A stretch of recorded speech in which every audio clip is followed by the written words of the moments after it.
Starting कर रहे हैं।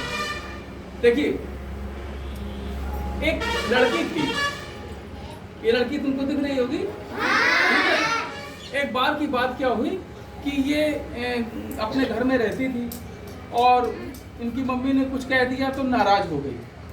नाराज होने के बाद क्या हुआ कि ये घर से निकल गई। निकलने के बाद क्या हुआ कि चलते चलते, कभी कभी गुस्से में होता है ना कि हम लोग चलते जाते हैं, याद नहीं रहता कहाँ पहुँच गए, तो ये जंगल में पहुँच जाती है। तो जंगल में देखती है कि एक खरगोश बैठा हुआ है और कबूतर वहीं पर बैठा हुआ था। लेकिन लड़की देखती है कि ठीक है, खरगोश बैठा रहने दो, और वो लड़की आगे बढ़ जाती है। जब आगे बढ़ती जाती है तो वो देखती है कि एक ऋषि वहाँ पर बैठे हुए भजन पूजन कर रहे थे। तो ऋषि ने जब लड़की को देखा तो उन्होंने आँख खोल दी। तो उन्होंने कहा, बेटी तुम यहाँ पर क्या कर रही हो इस जंगल में? तो वो कुछ बोली नहीं। तो उसने केवल इतना कहा कि मेरे पैर में दर्द हो रहा है। लड़की क्या बोली कि मेरी एड़ी में दर्द हो रहा है। तो ऋषि बोले कि तुम्हारे पैर में कांटा लगा था कि, लेकिन तुमने उस कांटे को निकाल दिया है। तो उन्होंने कहा, कांटा तो निकाल दिया लेकिन दर्द अभी भी हो रहा है। तो ऋषि ने अपने आश्रम में गए और वहां से एक अनार निकाला और उस लड़की को दे दिया। लड़की ने वो अनार खा लिया।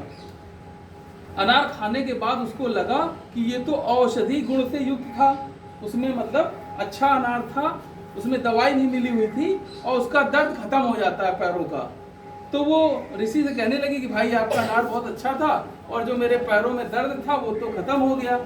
तो ऋषि कहते हैं कि चश्मा ले लो। ये ऋषि के पास एक चश्मा रखा हुआ था।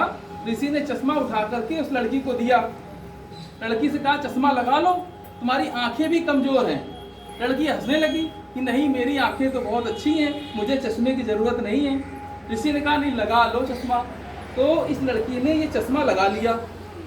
जैसे ही चश्मा लगाया और ऊपर की ओर देखा, जैसे चश्मा लगाया और ऊपर की ओर देखा तो इसने देखा कि उल्लू बैठा हुआ है।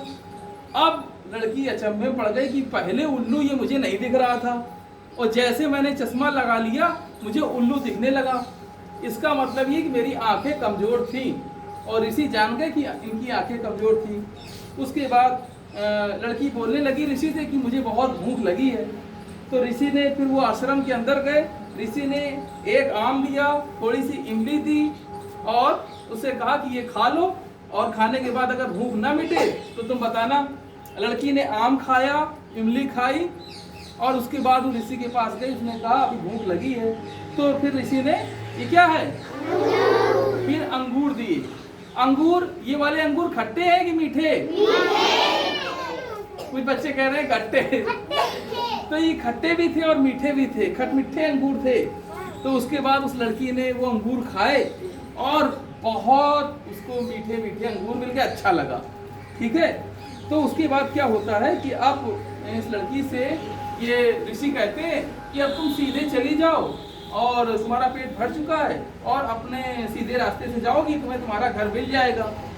और उस लड़की ने कहा कि रास्ते में जाते समय अगर भूख लग गई तो मैं क्या करूँगी? तो उसने ऋषि ने कहा कि जब तुम रास्ते में जाओगी तो रास्ते में गन्ने का खेत मिलेगा, वहां से एक दो गन्ने ले लेना और गन्ना खा लेना, तुम्हारी भूख मिट जाएगी। तो फिर वो लड़की उस जंगल के रास्ते से वापस लौटने लगी। रास्ते में गन्ने का खेत मिला और उस लड़की ने गन्ना ले लिया, गन्ना खाया, उसकी भूख समाप्त हो गई। आगे जब बढ़ने लगी तो वही कबूतर और खरगोश बैठा हुआ था वहीं पर। तो उनसे बातें करने लगी वो लड़की और दोस्ती हो गई। लेकिन लड़की के हाथ में घड़ी नहीं थी। घड़ी पहनते हैं ना हम लोग, घड़ी देखी तुम लोगों ने? तो घड़ी लड़की नहीं पहने थी तो उसको पता नहीं चला कि समय कितना हो गया, शाम हो गई। तो अब खरगोश से उसकी दोस्ती हो गई थी। तो लड़की ने कहा कि शाम हो गई, ये घर बहुत दूर है, कैसे करें? तो खरगोश ने कहा ऐसा करो तुम मेरे घर चलो।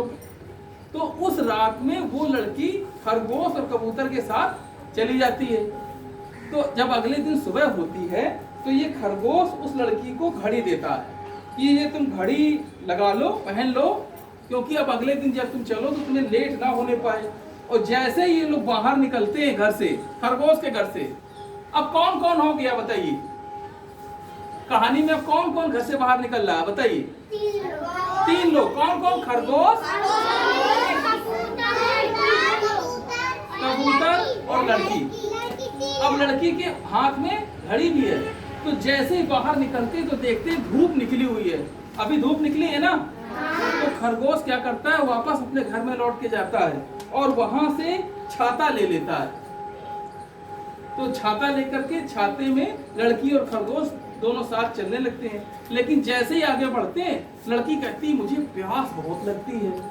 तो क्या किया जाए, फिर वापस खरगोश लौट के आता है अपने घर में और जग लेके जाता है कि कहीं पर भी तालाब वालाब में पानी मिलेगा तो वहीं पर हम लोग पानी पी लेंगे। अब वो लड़की, वो खरगोश कबूतर के साथ में बाहर निकलते हैं जग लेकर के कि कहीं प्यास लगेगी तो पी लेंगे। फिर जैसे ही आगे बढ़ते हैं तो उनको एक खेत में खूब सारे टमाटर मिलते हैं। तो खरगोश, कबूतर और लड़की बैठ करके टमाटर खाते हैं और उनको बगल में ही तालाब दिखता है। तो तालाब में जाकर के खरगोश तो वैसे ही पानी पिएगा और जग में लेकर के वो लड़की पानी पीती है। और आगे की कहानी कल सुनाई जाएगी तुमको। और कल कौन सुनाएगा? कल सुनाएंगी कहानी बहन जी। तो अब आप लोग बजा दीजिए ताली। कहानी थोड़ी सी लंबी थी, लेकिन